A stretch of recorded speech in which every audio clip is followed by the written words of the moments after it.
Hi, I'm Karl Konrad and welcome to our weekly edition of Australian Immigration News. This show is proudly brought to you by Australian Immigration Law Services, the company I founded in Sydney more than 26 years ago now. Jobs and Skills Australia released a report this week titled International Students' Outcomes and Pathway Study. It is a very important report as it will have direct implications for the upcoming changes to the points test. The Australian Bureau of Statistics has reported that over the last 20 years, 36% of the pathways to permanent skilled visas were those who arrived on student visas, totaling 453,000 individuals.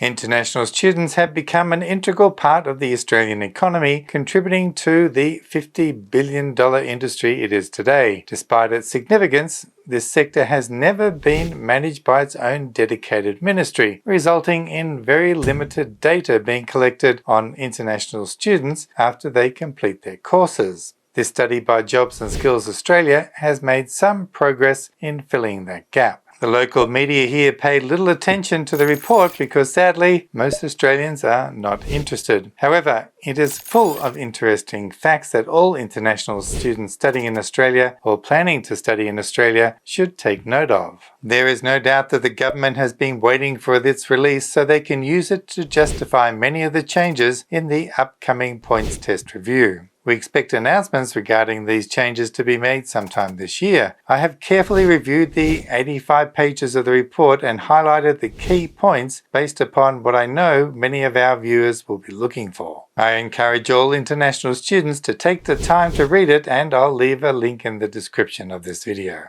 This week, the main takeaway of the local media focused on the report's finding that poor job outcomes for most international students after they finish their courses. In the report, it states international graduates remaining in Australia after their study are less likely to secure employment in their field and at their qualification level and earn less than their domestic counterparts. The report goes on to highlight that Australia's international graduates are often not achieving the outcome that might be expected for them.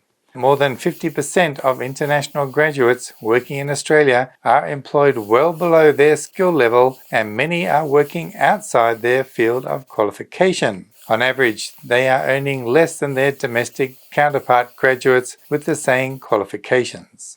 JSA also highlighted concerns that there is a very narrow range of occupations through which students successfully transition to permanent residency. The report indicates a table showing the top 10 occupations in which international students obtained permanent residency between 2013 and 2023. The top 10 occupations have been accountant, software engineer, chef, registered nurses, developer programmers, ICT business analysts, civil engineer, mechanical engineer, and computer network and systems engineer.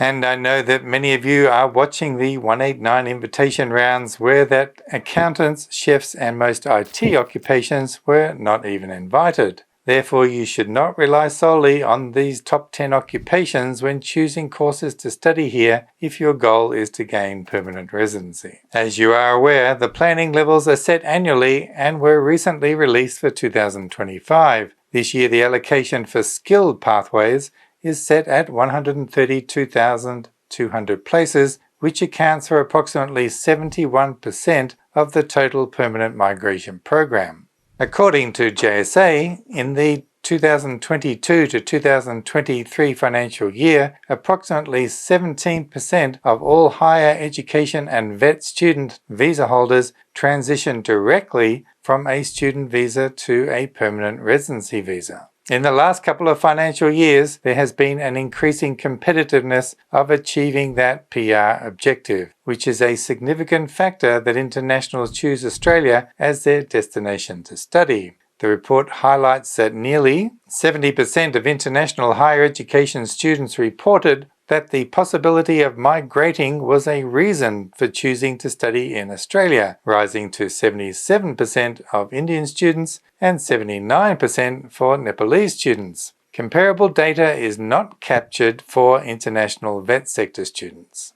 However, that 17% figure only accounts for students transitioning directly from a student visa to PR. In reality, most international students spend years and go through several visa changes before reaching their PR goals. The report found that many graduates who achieved a permanent residency visa required around 2 or 3 consecutive visas before they gained PR, with a smaller proportion going through 5 or 6 different visas. Permanent residency typically required around 5 years of post-graduation work, with higher education graduates generally reaching PR faster than vet graduates, with a median of 4.7 years compared to 6.0 years.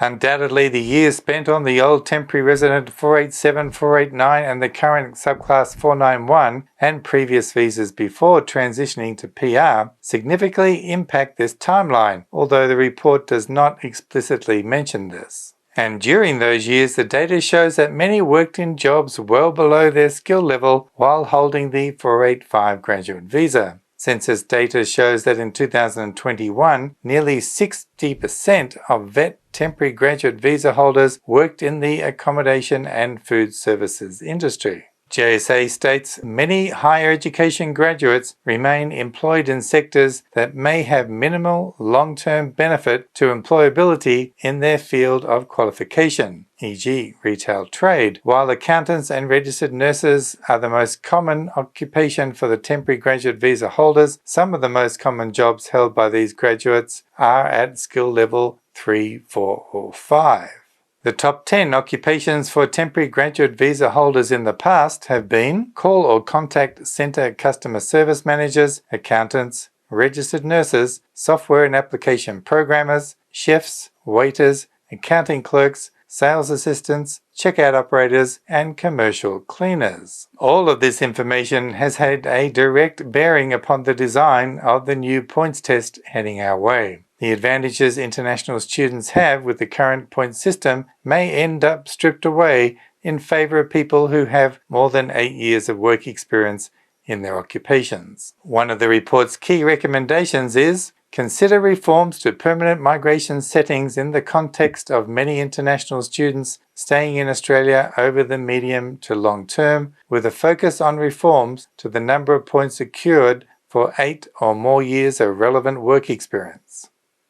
However, the regional states and territories will still want international students to study in their areas. They will need to provide some pathway incentives for those who study there, especially in occupations that are in high demand. How this will fit into the overall points test remains to be seen. The future for occupations in high demand will likely still include some direct pathways for graduates. For everyone else, it will be likely necessary to find an employer who will sponsor you, allowing you to demonstrate your ability to work in your chosen occupation. The trend for state sponsorship nomination will also move towards proving you can gain employment in your occupation or perhaps a closely related occupation. How closely related that is may vary from state to state. For those unable to secure employment sponsorship, the government will likely encourage you to return home after your working visa expires. For all we know, the new point system may be already ready, but they simply don't want it in the public spotlight right now. Politicians talking about migration are pounced upon by mass migration conspiracy theorists, predominantly led by Sky News Australia. A likely strategy could be to release it around Christmas Eve, when it will quickly be forgotten amidst the holiday news cycle. Whatever happens, we will be here to cover it and provide an analysis on what it means, so stay tuned. This has been one of the hardest weeks of my life, and I've been struggling just to make this video. Sakura passed away last weekend very unexpectedly, and she was 8.5 years old. Usually I have Sakura next to me, sitting on her bed on the floor as I spend hours on the computer writing these video scripts. Sometimes she'll be in the bed in the next room where she could still be able to see me across the corridor. She was an amazing Doberman and was just happy to be near me or my wife all the time, whether it was in the office, on bush trails, in the car, or her favourite place going on road trip adventures in the camping bus for days at a time. She loved exploring new places and meeting new people, especially children. I asked my friend and video editor Constantine to create a special memorial of Sakura's life, and what a life she had. Never a day alone, constantly in our company, truly the luckiest and happiest dog on the planet her entire life. She's been a big part of this channel, a big part of our lives, and supporting me so I can make these videos for you. Now the hard part is sending her off with all our love, and we will never forget her.